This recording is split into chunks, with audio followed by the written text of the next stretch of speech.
Good afternoon, everyone. This is Adam Will Becker, and I'm back with you for another story. This is a story out of mythology, and while it doesn't go along with what most often we hear, take it more as a what-if kind of a story. And this is called the Mighty Thor. Once upon a time, there was a mighty man named Thor, who, though born of mortal parents, seemed anything but mortal to those around him. He was stronger than an ox, faster than a pack of running wolves, and more clever than a fox. His friends praised him, and his enemies greatly feared him.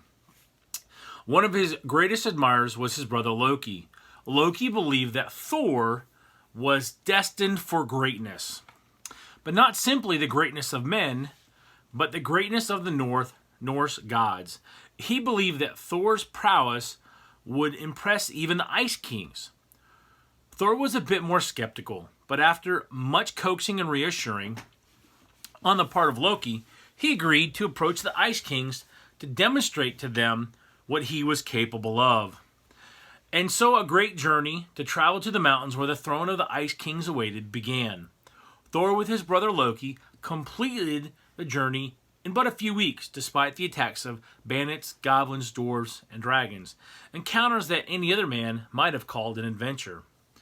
As the mountain of the Ice Kings began to loom in view, Thor once again expressed his doubts about trying to impress the Ice Kings. The Ice Kings were very powerful, not like the power of mortal men, but power beyond anything Thor felt he had seen. How could they be impressed with him? Once again, the flattery of Loki convinced Thor to press onward, especially so close to the journey's end. Soon, Thor found himself standing before the Ice Kings, with Loki introducing him. The Ice Kings sat upon their icy thrones, rather unimpressed with the two mortal men standing before them. "So you say that this man Thor is more than a mortal man," boomed one of the three Ice Kings.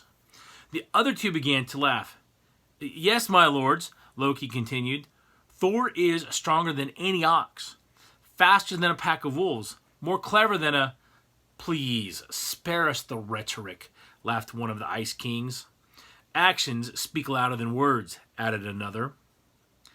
"Can your man Thor drink?" asked the third. "Can Thor drink?" answered Loki. Why, Thor can drink more than 10 men. He can—" "Bring the cup," shouted an Ice King. Two small goblins dragged out a rather large cup. Huffing and puffing, they brought it to Thor, who bowed before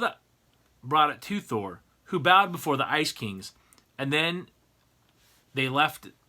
Actually, let me redo that because I just messed it up.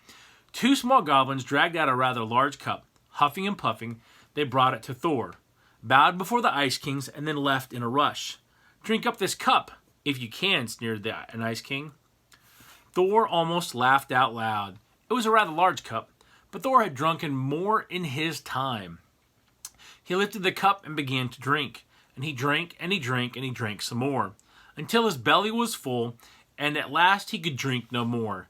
He put down the cup proudly, but alas, he lowered the cup by no more than an inch. Loki began to stammer an excuse, but that anyone could have a bad day drinking. Thor was about ready to leave, had not Loki already begun to brag about Thor's strength. "Why, Thor can throw whole boulders as if they were pebbles. He can—" "Yes, Thor, please demonstrate to us your lifting ability," said an Ice King. Thor began to look around for a large boulder to lift. "Wait," said another Ice King. "Mortal men have been hefting boulders since the beginning of time. Thor, lift that statue of a cat." Pointing across the room, there was a small statue of a cat, much smaller than the boulder that Thor could lift. Happy to redeem himself, Thor stomped across the room towards the cat. Giving it a quick pat on the head, he then began to heft, and he hefted some more, till his back began to break and his knees began to buckle. But alas, he had lifted but one claw.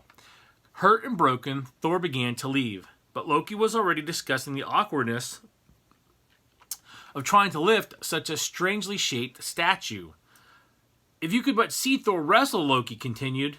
With a yawn and a small wave of his hand, one of the Ice Kings said, does anyone need a little bit of exercise before we go hunting?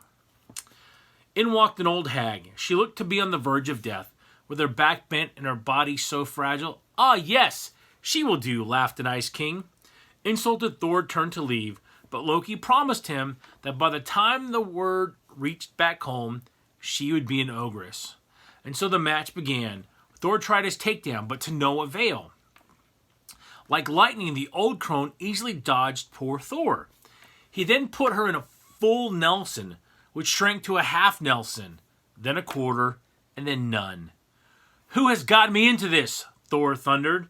The old woman belted him and knocked him to a knee, but fell to her knee as well.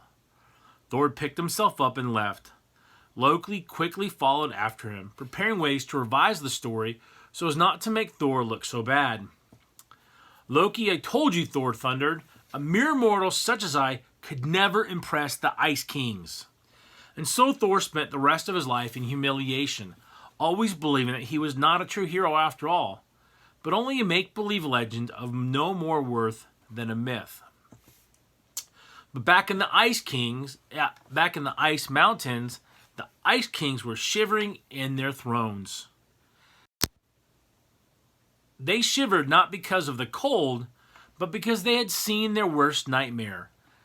They had seen a man, a mere mortal man, drink from the cup of the seas and lower the entire ocean by an inch.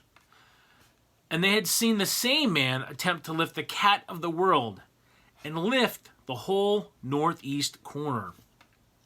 And they had seen a man, a so-called mere mortal man, wrestle with death herself and match her blow for blow and knee for knee, roaring like thunder. We are all just like Thor. We are sons and daughters of God with potential beyond our imaginations. But Satan is like the Ice Kings. Although each of us is a threat to his kingdom and he fears us, if he can but convince us that we are nothing, we are no threat at all. All right, my friends, thank you for stopping in and checking out the story. I hope that you got value from it. It is one of my favorites. I've had it for many, many years, and I'm adding it to my upcoming book, and we're going to talk about it in my webinar on the 29th of August. That is at 1 p.m. Eastern to 5 p.m. Eastern, and we're going to talk about how we start wherever you are and take the steps necessary to improve yourself.